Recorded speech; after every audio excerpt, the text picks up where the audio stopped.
Okay, as you guys heard in my introductory speech, I'm a parajumper. Jump out of airplanes for a living, pretty much, with some added things. One of the major things that happened to me as far as my career was concerned, I was on a static line jump. My parachute deployed just fine. I come up to land on the ground, did a PLF. Well, right before I hit the ground, my parachute took a different turn. The wind caught it and slammed me into the ground face first. Ended up knocking me unconscious and doing some damage to my face, and then dragged me down a long runway.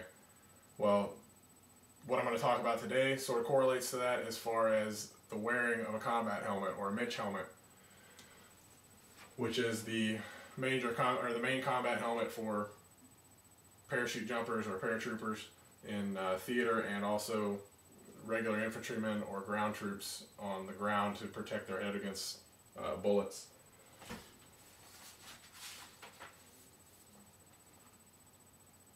The only thing that saved me that day as far as major injuries were the helmet that I was wearing. As far as when I impacted the ground, my head hit the ground very hard. If I wasn't wearing that helmet, I don't know if I would even be here today. So some of the things we're going to talk about today are the uses of the combat helmet, or ACH. Some of the other things are going to be the proper placing of pads inside the helmet and the proper wearing of the helmet as far as adjustments are concerned. So the first thing I'd like to talk about is the uses of the combat helmet. There's many uses for it, as far as combat infantrymen use it to protect themselves against fragmentation, bullets that are coming at them. If these helmets are made to withstand up to a 7.62 millimeter projectile, so they will protect your head and keep you from getting shot. Some of the other uses are as far as jumping, they're standard equipment for every static line jump for any kind of paratrooper personnel.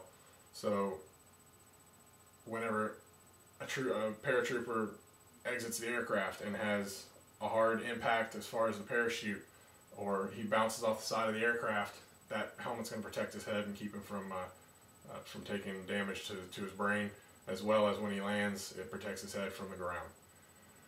Now that we've talked about some of the positive uses for the helmet, let's talk about the proper placement of pads inside the helmet. If you guys can see inside the helmet, which you can't really see with the light, but there are three pads across the front of the helmet, 3 pads across the back, and then a circular pad in the center. The main things to be concerned about here are the pads on the side to the left and right of the adjustable chin strap. They have screws where the adjustable chin strap attaches to the Kevlar helmet. These pads are there to prevent those screws from impacting the head in the side, temples area, or the back of the head and breaking the skin there. If you look at the pads on the back and the front, the back and the front protect the forehead and the back of the head from impact with the Kevlar helmet. Say the parajumper or infantryman takes a fall and hits the ground with either the back of his head or the front of his head, it's going to protect that skin from taking an impact from the Kevlar. And then lastly, the circular pad on the top is going to be an impact pad for the top of the head, so that it's not bare Kevlar against the top of your head whenever you take an impact.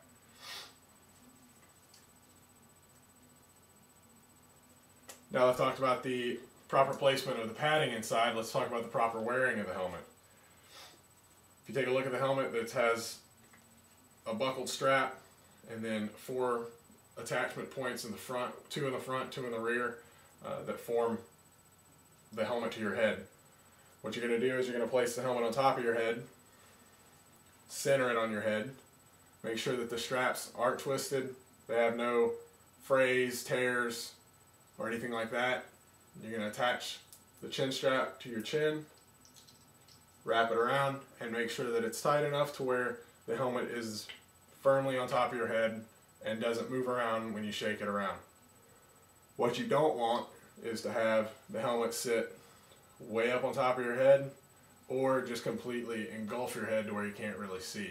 And whenever you adjust the straps on the side of the helmet, you want the helmet to be snug enough to where if you're moving your head around or you're in a combat situation and you're running back and forth from building to building with guns, with bullets flying, you don't want that helmet to be bouncing around and obscure your vision, because obscured vision in a combat situation is a bad thing. So with that, I've talked about the uses of the combat ACH or the combat helmet, some of the proper placement of the pads in the helmet, and the proper wearing of the helmet. Now, knowing everything you know about the combat ACH, you can properly wear it if you're in a combat situation, and you will be protected whenever you're jumping out of an airplane. Thanks.